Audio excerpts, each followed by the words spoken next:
voluntad, energía, acción. Vea, Dr. Víctor Atala.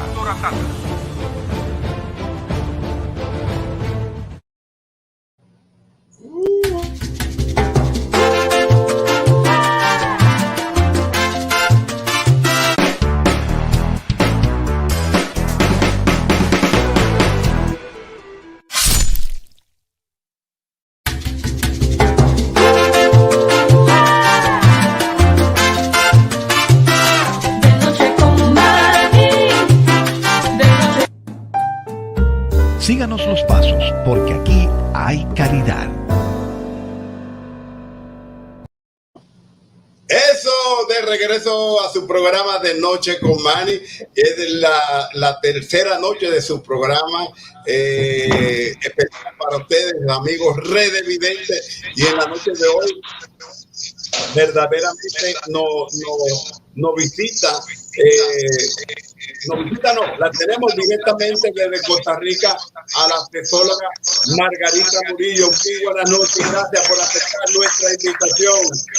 Muchas gracias. Saludos desde Costa Rica.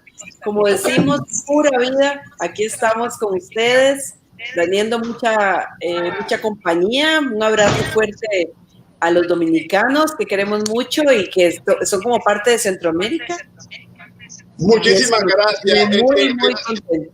Gracias. El tema de hoy es un tema verdaderamente complicado, es un tema, Martín, tu cámara está al revés. El tema de hoy es un tema que obviamente los medios de comunicación no se atreven a hablar sobre este tema. Es un tema que, aunque usted no lo crea, existe al lado de su casa. Es un tema que ya no se queda solamente en las zonas rurales de los pueblos, sino que ya existe en la grande metrópoli de todo el mundo. Para eso hemos invitado a la sexóloga Margarita Murillo desde Costa Rica. Margarita, ¿qué es la zoofilia? Tenemos que empezar con un poquito, los seres humanos tenemos una vivencia de la sexualidad diferente a las especies de mamíferos. Nosotros evolucionamos una sexualidad donde no hay celo, donde no es para la reproducción debería de ser por decisión, porque no hay celo, no queremos que nos preñe otro primate, y lo que más nos interesa es ese vínculo, ese apego, y el placer es una forma de estabilizar la emoción, las emociones, los desequilibrios emocionales. Entonces el placer en nosotros es una fuente de salud y es un equilibrio. Entonces, cuando tú me preguntas sobre la zoofilia, es una expresión del placer, pero para poder entender, porque era usual escuchar que esto era común en las zonas rurales, porque los hombres eran sometidos a un gran machismo, a una gran violencia para reprimir la emoción.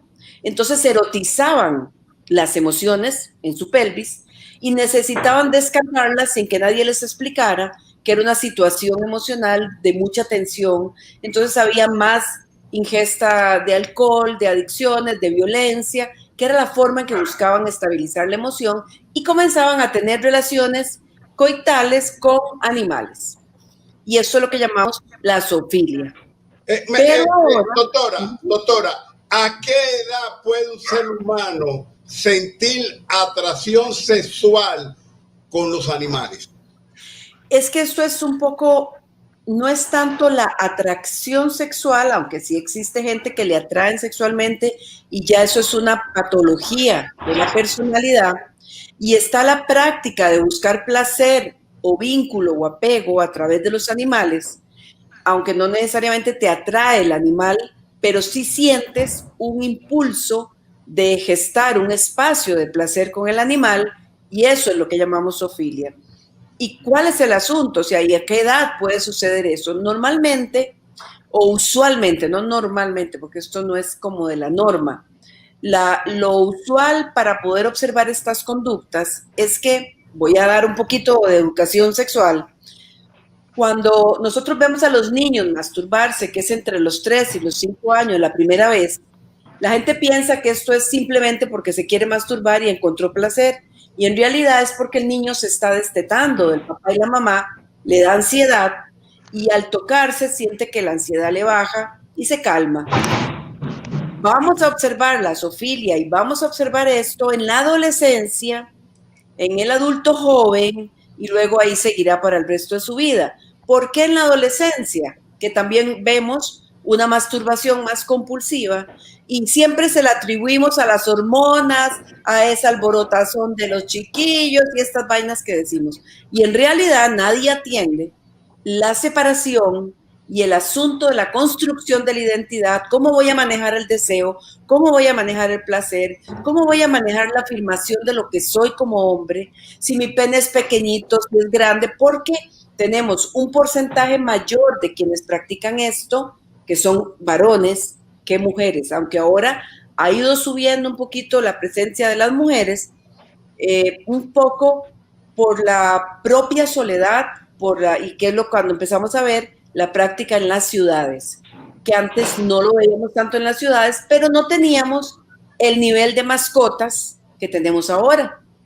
Entonces aquí yo sí quiero dejar una palabra que le quede al público muy clara.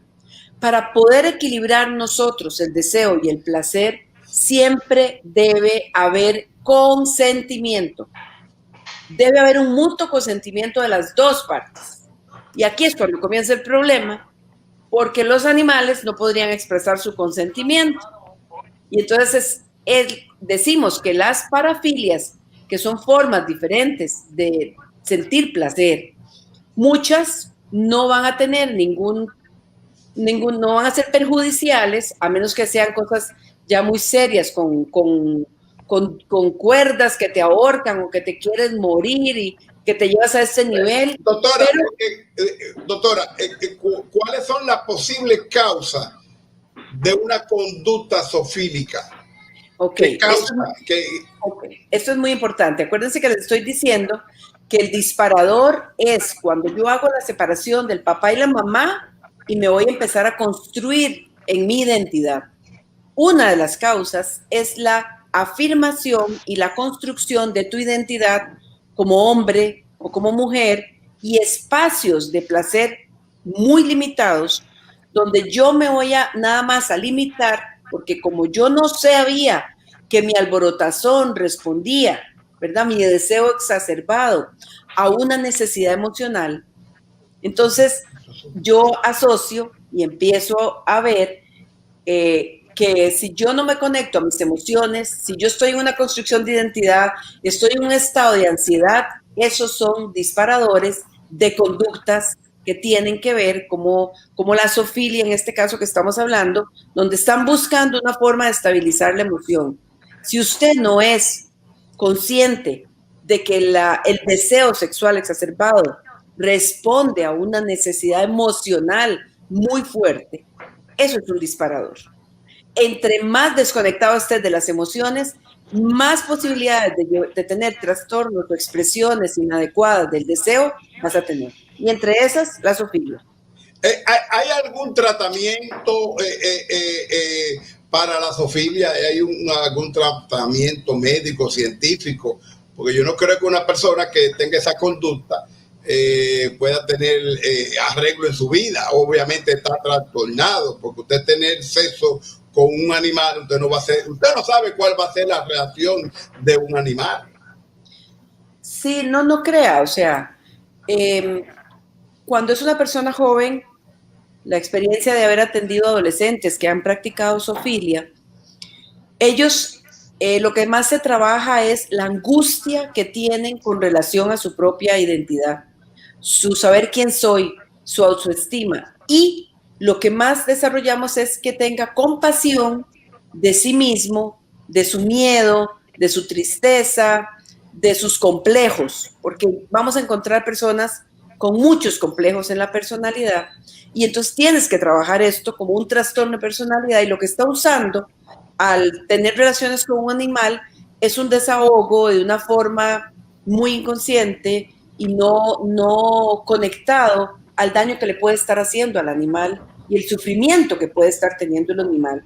Entonces hay que trabajar la compasión. Una de las cosas más serias y por qué se sucede más en hombres que en mujeres es porque nosotros a edades muy tempranas a los hombres los enseñamos a no tener compasión porque decimos que esos son mariconadas, decimos que esos son, eso lo hacen homosexual, eso lo hace femenino, eso lo hace débil. Y es precisamente la sensibilidad, la conexión con la emoción, lo que va a protegerte de no tener conductas que tienen que ver con el uso inadecuado y sin consentimiento.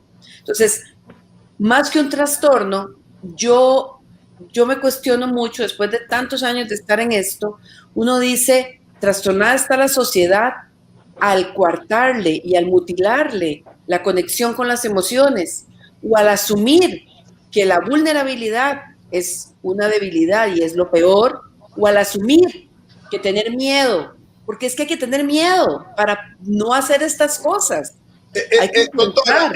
Doctora, ¿podríamos catalogar la zoofilia como una enfermedad mental? No se cataloga como una enfermedad mental el acto, sino como un delito penal. O sea, vamos a ver, la zoofilia, al igual que la pedofilia, que es con los niños, es un acto violento y penal. Ahora, hay un trastorno mental. Sí puede entrar paralelo en un trastorno mental porque es una persona que no tiene la capacidad de medir el daño que le está haciendo al otro. Entonces, no es que la zoofilia, o sea, ¿cómo le diría? La zoofilia es una conducta porque está metido dentro de las parafilias y esto es una discusión que hemos tenido en muchos congresos mundiales, en muchos espacios. Las parafilias, como está metido dentro de la parafilia, entonces dices, ¿la sacas? No. Dentro de las parafilias son formas de expresar el deseo, pero hay formas que atentan contra la vida humana, contra las relaciones humanas, y ahí es cuando entra como un trastorno. Doctora, en su experiencia profesional del comportamiento sexual humano, ¿son más las mujeres que practican que los hombres la zoofilia? No, o sea, son más ¿quiénes hombres practican más la zoofilia? ¿Los hombres o las mujeres? No, los hombres. Los hombres, porque los hombres tienen una represión cultural y social de sus emociones. Y el hombre, por lo general, no solamente va a estar pegado también a la zoofilia, sino más pegado, por ejemplo, a actos violentos. Bueno, desde que nosotros inventamos y creamos tanto la prostitución como la pornografía, que es el uso del placer como un objeto y no como un sujeto, o sea, alguien que se relaciona. Entonces, sí es mucho mayor el porcentaje en hombres que en mujeres. Marcial, ¿tú tienes alguna pregunta, Marcial? Bueno, wow, interesante. Doctora, yo le tengo una pregunta.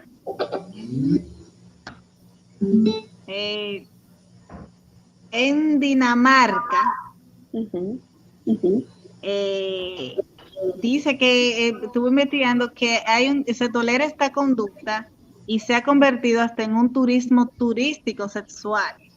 Es impresionante. ¿Qué usted puede decir del comportamiento de una sociedad donde acepta este tipo de conducta? ¿Qué efectos negativos podría tener en la sociedad? Por esas cosas de la vida, yo viví en los países nórdicos y hay un problema cultural muy serio de soledad. Por eso, terminando la idea, empezamos a ver que empieza a aumentar el porcentaje de mujeres en las ciudades porque las personas están muy solas. Las personas tienen muy pocos espacios de socialización, de compasión, de vínculo, de apego. No tienen las redes familiares que tenemos. De alguna manera, no es que estemos nosotros mejor que ellos, pero sí encontramos una sociedad que empieza a tolerar este tipo de conductas.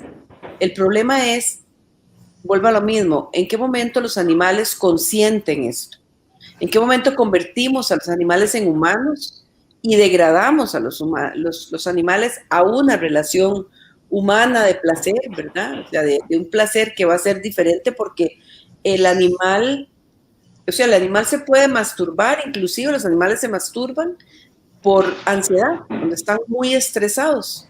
Y el animal no se masturba por obsesión como nosotros o por adicción. O sea, son dos cosas. Entonces, una sociedad que está tolerando esto no quiere atender la situación emocional y mental que está viviendo su ciudadanía y prefiere dejar pasar este tipo de cosas para no tener que ponerle atención a lo que está sucediendo en la soledad. Cuando yo viví en ese tiempo, yo viví en la zona de Escandinavia, y me acuerdo haber visto los kikits, niños de 3 años, 4 años, solos, con una llave, y abrían su casa. ¿Qué va a pasar con ese adulto que está solo, que no se relaciona, que llegaban a mi casa porque yo era una mamá que hacía galletas y que estaba ahí atendiendo a los niños porque fue como un año sabático que nos dimos y que yo me fui con mis hijos muy pequeños, y la soledad y la búsqueda y la ansiedad que tenían niños de 3 años, niños y niñas, habla de esto que ahora, en los 2000, en el año 2020, vemos que están tolerando conductas porque son incapaces de establecer espacios de apego más saludables o más respetuosos entre humanos. Bueno, doctora, vemos que cuando nos encontramos con una escena callejera que vemos que 2 perros, cuando terminan su acto sexual, se quedan pegados, puede suceder que una persona practicando la zoofilia pueda quedarse pegado con el animal. No, el acto de que el perro se quede pegado es porque la hembra, la perrita, tira muchos óvulos y los va tirando poco a poco y necesita que haya una conexión. Entonces el pene del macho junto con la vagina de la perrita tienen un enganche especial para la reproducción. Nosotros no tenemos eso. Entonces al ser humano no se va a quedar ahí pegado, ¿verdad? O sea, no puede, no tiene el gancho. Es que el pene tiene un gancho del perro, el humano no, así que no le va a pasar eso, ni se queda pegado, ni nada de esa vaina le va a pasar. Perro. Mire, ¿alguna vez han llegado a su consultorio personas con este problema de conducta desordenada sexualmente? Porque obviamente nadie puede pensar que una persona que tenga que practique la zoofilia pueda estar bien de su juicio. ¿Han llegado personas a su consultorio a decirle, claro, doctora, me está pasando este problema? Sí, y los que han llegado es porque los han encontrado, los que han llegado son adolescentes, porque la familia está alarmada, porque lo encontraron con una gallina o lo encontraron con un cerdo o con un perro, y han sido de zonas rurales. No me han llegado casos de las ciudades, pero sí se oye la queja y generalmente el común denominador es gente muy sola, gente muy aislada, con muy pocas habilidades de socialización, gente con muchos complejos, y los casos que me han llegado han sido adolescentes que los agarraron y que la familia se puso como desesperada y diciendo están locos, este chiquito está malísimo. Y de esos casos le puedo decir que uno evolucionó muy bien, empezó a sanar, tenía una gran depresión, se le atendió psiquiátricamente y bueno, evolucionó positivamente, se rescató. Bueno, doctora, obviamente, Maciel, ¿tú tienes alguna otra pregunta para la doctora Margarita?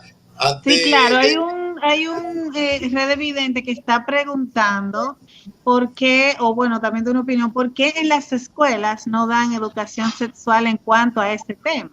Es un tema tabú, sabemos, pero realmente, ¿por qué en nuestras escuelas, por lo menos aquí en la República Dominicana, ni imaginarse que den educación sexual con respecto a la zoofilia, pero por qué en las escuelas de nuestros países no dan ese tipo de temas?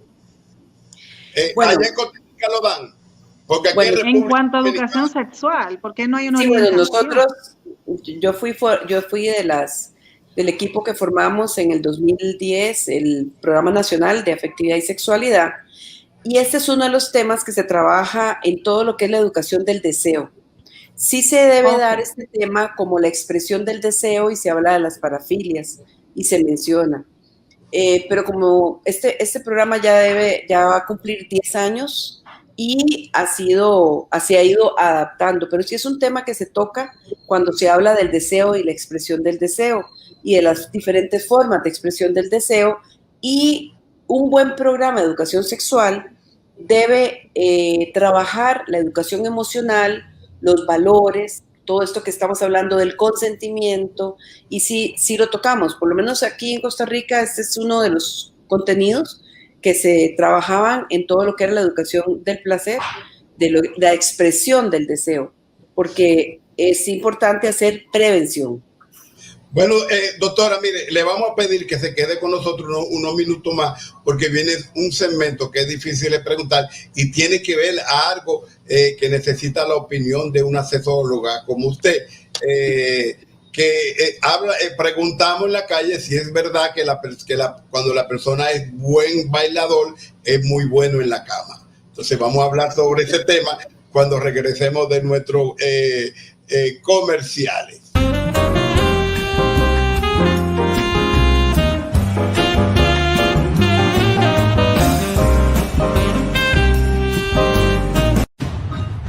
Voluntad, energía, acción. Vea, Dr. Víctor Atala.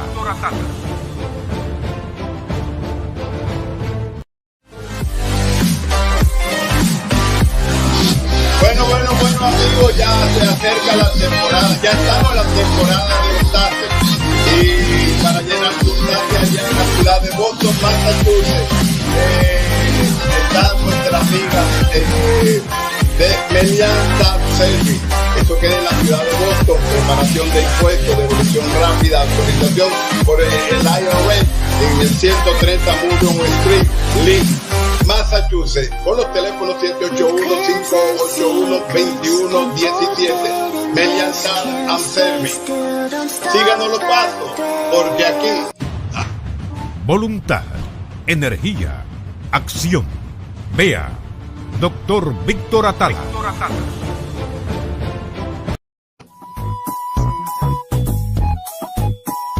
Bueno, ahora regresamos a la ciudad de Nueva York, donde también hay una compañía que le brinda los servicios de llenarle sus taxes. Se llama Casey Anica Income Tax Service. Eso queda en el 1406 Townsend Avenue, El Bronx, New York, con los teléfonos 646-243-6142.